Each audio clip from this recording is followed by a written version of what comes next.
So now, okay, so now that you're so established and you're on the show, what happens when you have other opportunities, when people say, hey, I want you to do this film or I want you to do this TV pilot? How does an actor like yourself work that out? Well, you know, you and I always talk about the business anyway, but this affords me to be real particular. Great, yeah. On what to do out. You know, Right. I don't need to just go out and pay my bills. I've been very blessed to have a job for so long that it allows me to be a little choosy. So, I mean, to do that stuff, Taken and Last Castle and all the stuff I did with Spiel, I mean, it's a dream come true. It's amazing. But, you know, I have an out here. They'll work with me. Fantastic. They'll say, hey, you know, what is it? When is it? At least if there's ample amount of time. A few things that were pretty big network shows came up real quick that I couldn't do. Because, you know, I work every day, so they can't write me out. That fast. But if it's 4 weeks, you need to leave for 8 weeks, great, go. Wow. You know, so. That's amazing. So I know you're super busy, and I know you got to get back down to the stage, but I just want to ask you a couple of quick... Don't think you're getting off that easy. No. Okay, great. That means he's out of questions. That means he's out of questions. No. Oh, okay. The internet research was 5 minutes. Johnny, we are going to have that push-up contest. No, we're not. In terms of, like, because you've been in the business so long, and like you said, we do talk about the business, what do you say to someone, you know, you talk about your naivety about the business, but what do you say to young actors that are coming from Iowa, Michigan, here, Ohio, there? That's where Ohio, I came from. yeah. What do you say to them? Should they pursue this crazy business? Well, it is. How do you go about it? First of all, it's a crazy business, but we've heard all the underdog stories. I mean, I'm one of them. I came out from Cleveland, Ohio. And you didn't have your fully brain developed. And I had half a brain. And I made it out. And I made it. Made it big time. Made it. No, I made it. I'm all right. Yeah. So what I try to tell young people is when they come out, you need to have a plan on what you're going to do.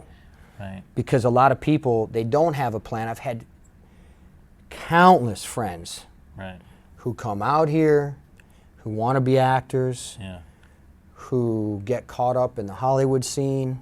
I don't see them again. You know, they're into the party, they're into the nice cars. Now they got to have 2 jobs to pay for that nice car. Now they can't be in acting class. You know, I've had two close friends that came out. It took them 2 years to get headshots. 2 years. Wow. And I said, what are you guys doing? Wow. I said, just pack it up and go. Because it takes a lot of commitment to be an actor. And you have to love acting. You have to love acting because there is rejection, there is competition, but if you live it when you come out, you breathe it, you're in class, you're always trying to get better, something's going to happen. You know, it's interesting you say that. And we know there's so much rejection in our business. How does a guy like you, when you want to go for something and let's say you don't get it, how do you deal with it?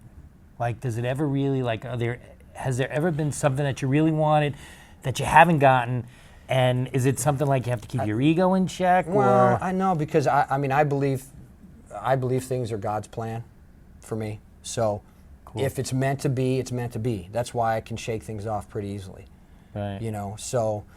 But there's been a few parts where I'm like, man, I would love that part. You know, I would really love that part. But fortunately, I get to come back here. You know, I'm not home thinking about it for 24 hours a day. I wish I would have had that part, you know. And that's where, you know, a lot of times you can get in trouble with that other stuff because I was unemployed for a couple years. And, you know, you go audition and you don't get it. All right, let's go out. You know, I mean, you can fall into that pattern. You know, that's why it's important to be in a class. To be doing some theater, to constantly be working, constantly watch old movies. You know, study actors that you respect and you like their work. You know, my dad was a big advocate of that. Always made me read autobiographies. Really? Always made me watch old movies. Who's your favorite older actor? I don't know, because my dad, he loved Errol Flynn and all those guys. Great. You know, so I would watch those guys, and a lot of them were good. A lot of them were personalities. You know, back then, and then you started getting into Brando and Pacino and. You know, these guys like Anthony Hopkins and these guys who were more methody. And it was cool though. It was just cool to watch movies for a reason. If you had your druthers, what actor in a feature would you want to work opposite? Who would be your I really want to dig into this? Is there anybody? You know what? I don't. I think that's a scary question for me because you never know what the people's personalities really are. Yeah. And what their work habits are. You're right. You know, You're right. James Gandolfini was incredible to work with. Really? You talk about an actor. This guy was just unbelievable. Why? Why do you say that? Because he gave to the other actors when he wasn't even on camera. Really? That's not real common for big lead actors. Sure, yeah, you know? Absolutely. So, and it was just great to watch him because every take was different. Wow. They would do it 8 times, and not one would be the same. Really? You know, not one would be the same. And then it was just so cool to watch. How was it? He was great with the crew. I mean, he was just a really nice guy overall. But the fact that he was that way as an actor was just incredible.